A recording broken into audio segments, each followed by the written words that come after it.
Bory sur la route, dans les gorges du Verdon, France.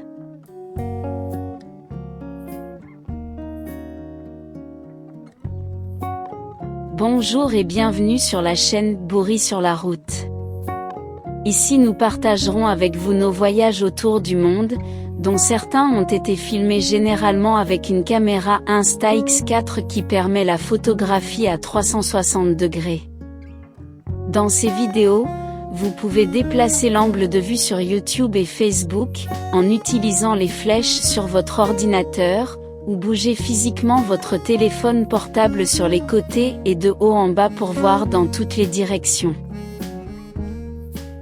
Vous pouvez regarder ces vidéos en utilisant des lunettes immersives comme les MetaQuest 3. Nous serions très reconnaissants si vous vous abonnez à la chaîne, cliquez sur j'aime et partagez avec des amis.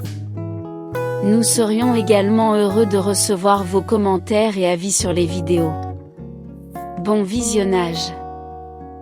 Dans un monde en constante évolution, où la technologie règne en maître et où des millions de personnes vivent dans les grandes villes, il existe encore des endroits où le temps s'écoule différemment. Des endroits où les rochers racontent des millions d'années et où l'eau chante des airs anciens. Des plus hauts sommets des Alpes et du Mercantour aux lacs émeraudes et aux magnifiques falaises des gorges du Verdon, des délicats champs de lavande de Haute-Provence aux châtaigneraies et aux oliveraies de l'arrière-pays niçois, le sud de la France vibre au rythme de la douceur de vivre. Au cœur de la Provence, dans le sud de la France, coule le Verdon. Ses eaux turquoises et le profond canyon qu'il a creusé forment l'un des joyaux cachés d'Europe. Les gorges du Verdon sont protégées par un environnement sauvage et époustouflant, qui se dévoile le long des villages environnants.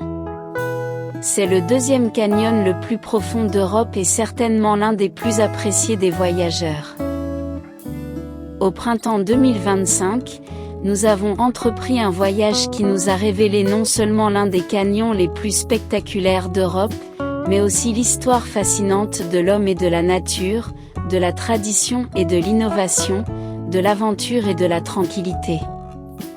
C'est l'histoire d'un lieu qui nous apprend ce que signifie vivre. Pour vraiment comprendre les gorges du Verdon, il faut remonter le temps. Un voyage de 250 millions d'années, vers un monde où la Terre était complètement différente de ce que nous connaissons aujourd'hui. Les gorges du Verdon se sont formées il y a 250 millions d'années, alors que l'endroit où nous naviguons aujourd'hui était une mer tropicale profonde. Imaginez un monde sans dinosaures, sans fleurs, sans arbres tels que nous les connaissons. Là où nous nous trouvons aujourd'hui se trouvait une mer tropicale profonde appelée la mer de Tétis. Cette mer s'étendait de l'Atlantique à l'océan Indien, et là où se trouvent aujourd'hui l'Europe et l'Afrique, il y avait des eaux thermales profondes. Cette mer abritait des créatures incroyables.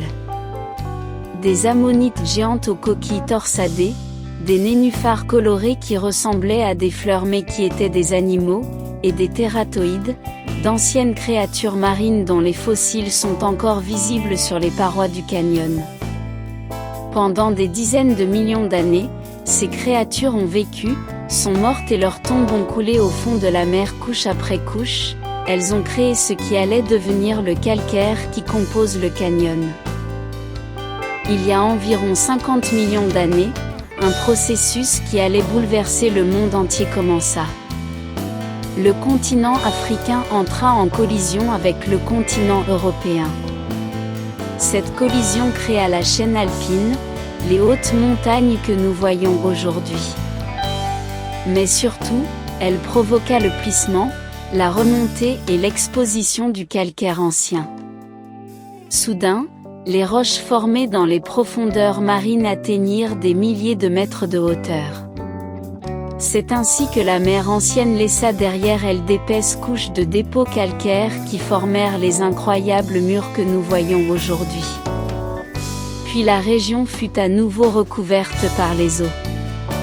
Il y a environ 2 millions d'années, la Terre entra dans une ère glaciaire. L'eau gela et se transforma en glaciers géants qui s'étendaient sur des milliers de kilomètres. D'immenses glaciers recouvraient les Alpes, ne laissant subsister que les basses collines de Provence. Mais lorsque les glaciers fondirent, quelques millions d'années plus tard, ils libérèrent d'énormes quantités d'eau dans la force explosive d'un fleuve impétueux. Imaginez une rivière 100 fois plus grande que celle que nous connaissons aujourd'hui. Des eaux tumultueuses s'écoulant à une vitesse vertigineuse, charriant avec elles des rochers, des arbres et des milliers de tonnes de sédiments. Pendant des milliers d'années, ces eaux ont érodé le calcaire tendre, creusant des roches de plus en plus profondes. Les parois sont constituées de calcaire et de dolomite, et grâce à la forte activité tectonique, la plupart des couches géologiques sont exposées et perpendiculaires, créant une rare tranche temporelle qui a attiré des chercheurs du monde entier. Aujourd'hui, les gorges du Verdon sont un véritable laboratoire naturel ouvert. Des chercheurs du monde entier viennent y étudier les processus géologiques, le changement climatique et même la recherche de vie sur Mars, car les roches qui s'y trouvent présentent une structure similaire à celle découverte sur la planète rouge. C'est un livre d'histoire ouvert. Chaque couche raconte une histoire différente, le changement climatique, les anciens animaux marins, les forces tectoniques colossales qui ont façonné notre Terre. Oubliez les livres un instant.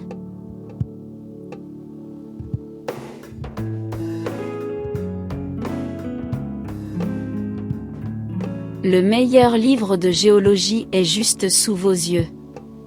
Chaque couche de ces parois raconte une histoire différente, le changement climatique, les anciens animaux marins, les forces tectoniques colossales. On peut voir des fossiles de coraux tropicaux dans une couche formée pendant une période chaude et humide. Et une autre couche formée pendant une période plus froide et plus sèche.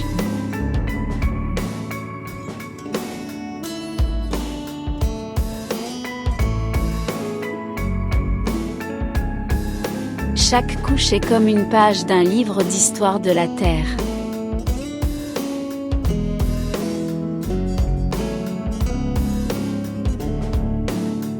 Le résultat de tous ces processus géologiques est ce que nous voyons aujourd'hui, un canyon de 750 mètres de profondeur, long de 100 km, dont les parois révèlent 250 millions d'années d'histoire géologique.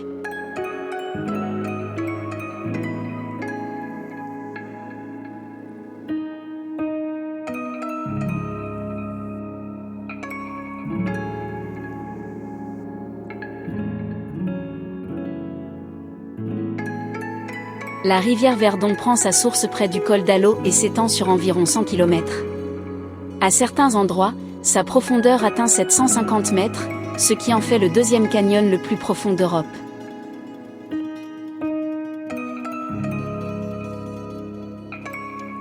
Le canyon du Verdon n'est pas une section uniforme, mais 4 parties différentes, chacune avec son caractère, son climat et sa faune unique.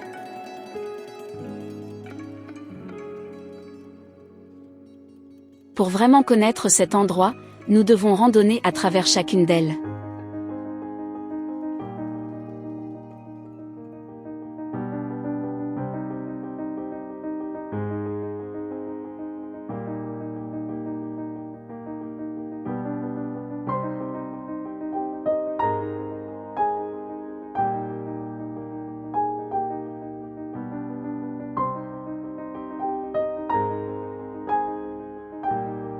Le pré-canyon s'étend du lac de Castillon au point Sublime.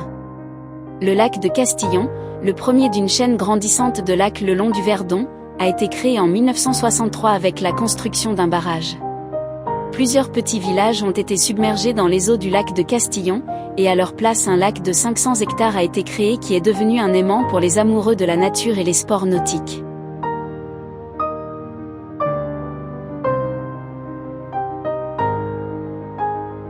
Ici la rivière est encore relativement large, et les parois moins abruptes. Elle commence à une hauteur modeste de seulement 100 à 200 mètres. C'est l'endroit parfait pour découvrir la région pour la première fois. Ici on peut voir l'influence de l'homme sur la nature et l'influence de la nature sur l'homme. Les petits villages éparpillés le long de la rivière ont préservé leur caractère provençal traditionnel, mais se sont adaptés à l'existence du tourisme moderne.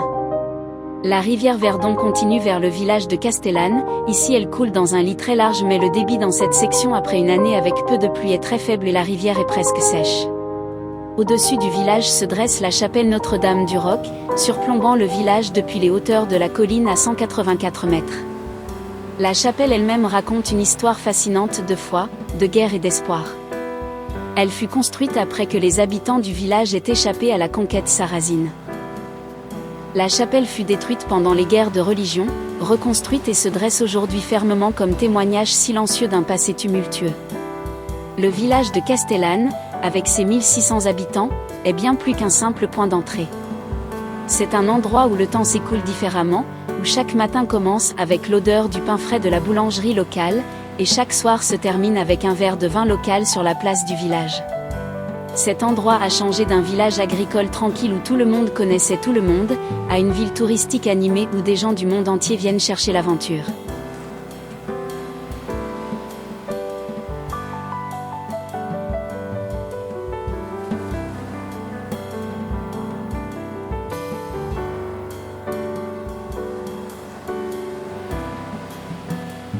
Après avoir quitté la ville de Castellane, la rivière Verdon continue pendant plusieurs kilomètres de manière calme. La deuxième partie de la rivière s'étend du couloir Samson jusqu'au lac de Sainte-Croix. C'est le Grand Canyon.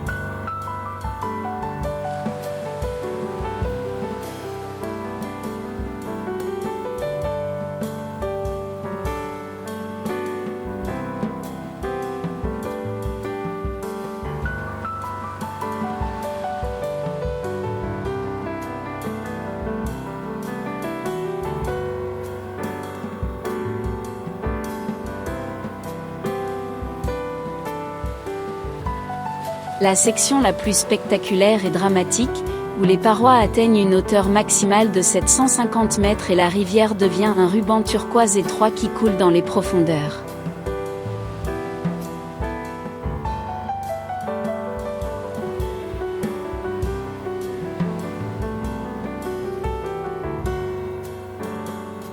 La transition vers le lac de Sainte-Croix est comme passer d'un livre d'enfant à une épopée.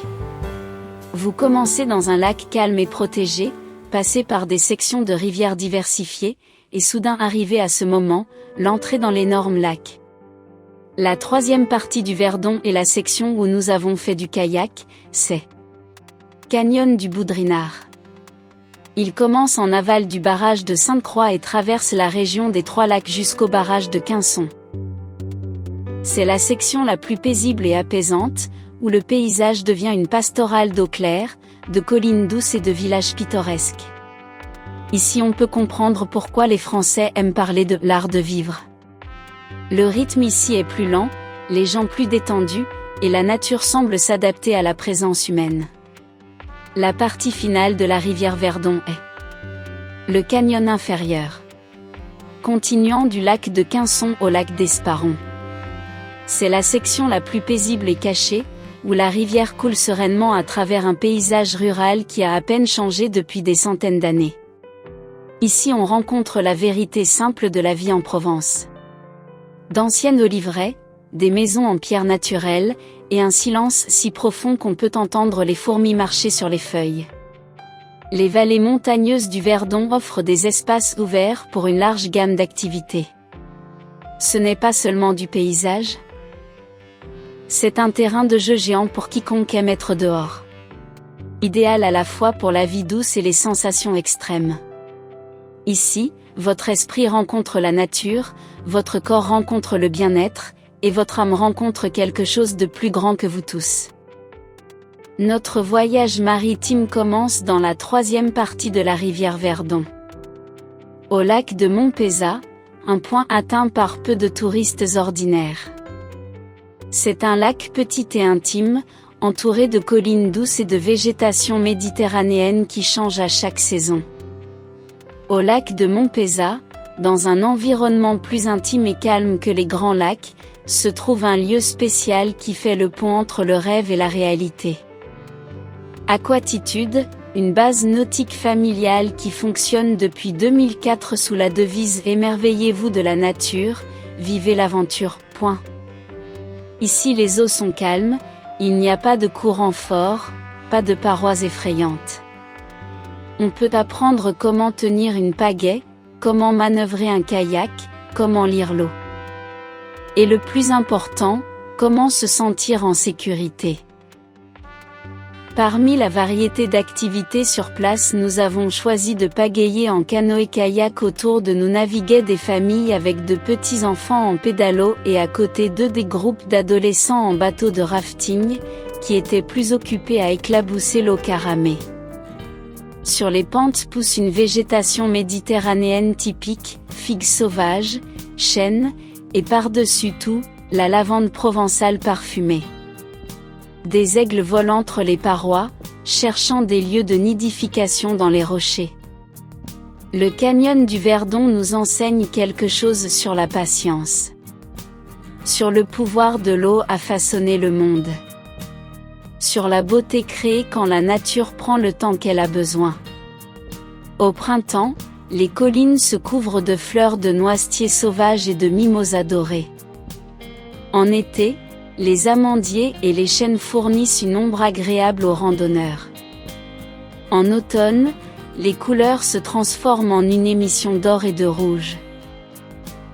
Et en hiver, le silence est si profond qu'on peut entendre chaque goutte de pluie toucher l'eau. Du lac de Montpezat, la rivière coule dans un parcours sinueux à travers un paysage en constante évolution. Mais cette beauté vient avec une responsabilité. Cette zone, protégée par son environnement accidenté, fait face à de nouveaux défis. Les changements climatiques affectent les niveaux d'eau dans les lacs, le tourisme croissant menace la tranquillité naturelle, et le développement urbain presse les limites.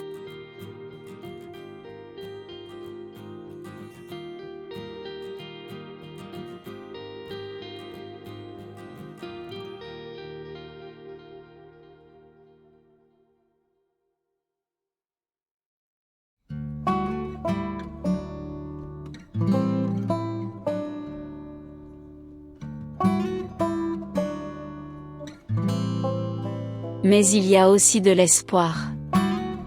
Les autorités locales, en coopération avec des organisations écologiques, travaillent pour préserver cet équilibre délicat.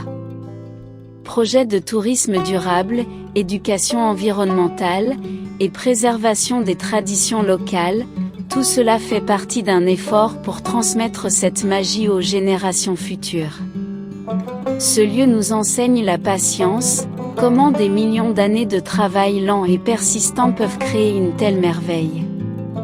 Sur le pouvoir de l'eau à façonner non seulement les paysages, mais aussi les vies et les cultures. Et sur la beauté créée quand la nature prend le temps qu'elle a besoin.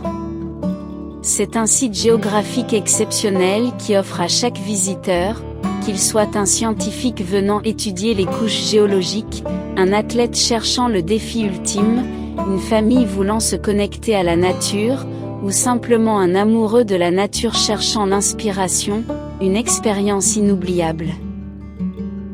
Peu importe la porte que vous choisissez pour nous rendre visite, votre voyage ensoleillé ici affectera sûrement d'autres aussi.